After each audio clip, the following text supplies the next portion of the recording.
What's up, Jooba people? So I just want to explain quickly with music theory what makes a good guitar solo and a good guitar melody. Now, there are two things: a melodic interest and rhythmic interest. Now, the melodic interest is very easy to get. Okay, if you have a great chord progression, right? Let's say you have a chord progression going E to A. Now, E has three specific notes that make up that chord. Okay, only three notes. And A also has its three specific notes. But as you know, there are more than three notes in a key, and we'll make those notes green. Okay.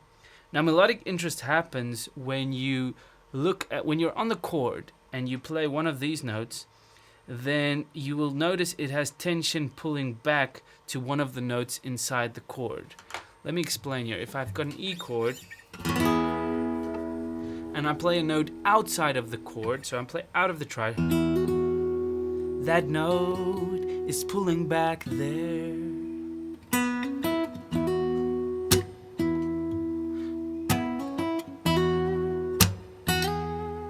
Now this note that I ended on here, it's also inside the chord, so I went boom, ba, ba. And I'm now on the green and I'm pulling back towards the white. Or I can go.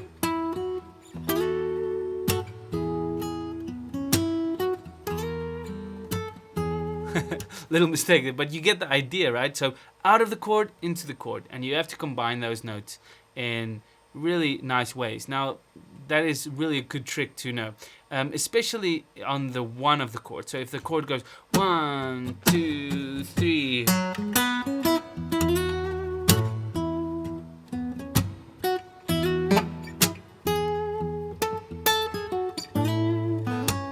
Now, when I go to an A chord, it's going to be a different set of three notes.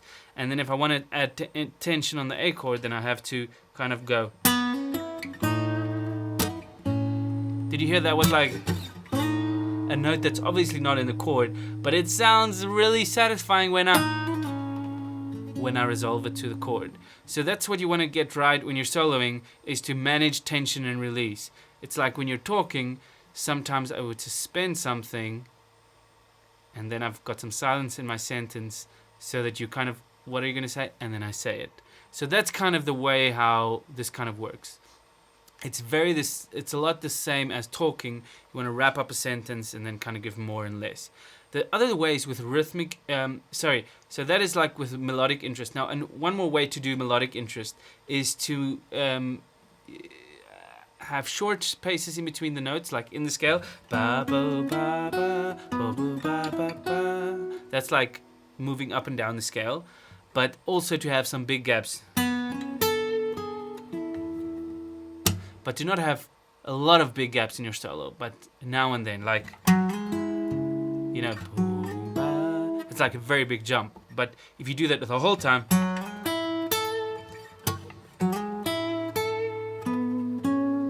you know, you need to have some notes that are close together. So if you combine jumps and leaps, if you want to call it that, leaping from one note to about 3 or 4 notes up in the scale, versus linear playing where you're just doing the next note up and down. So you'll see all good solos have that kind of in common. Sometimes they have a leap and sometimes they move close together, but you don't want to have a lot of leaps and a lot of just close together. If you just play close together, it's going to sound like this.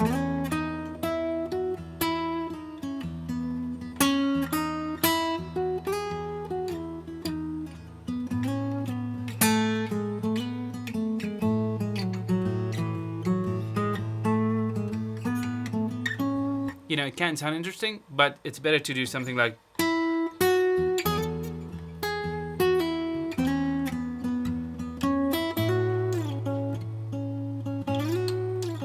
Did you hear when I did it? La, la. You know, it immediately took you to another, like, that was out of the chord and into the chord, but a big jump. So that's what makes an interesting solo. That's in terms of note choices. Then you have things like technique and things, but I mean, the hardest thing that people struggle with is choosing very tasteful notes. And that's the kind of thing. So, number 1, in and out of the chord. Number 2, leaps, and then this. And then rhythmic interest, you want to do a lot of repetition with your rhythms. I know this was a pretty chaotic video, but I'm sure it will help some people. Have a nice day, guys.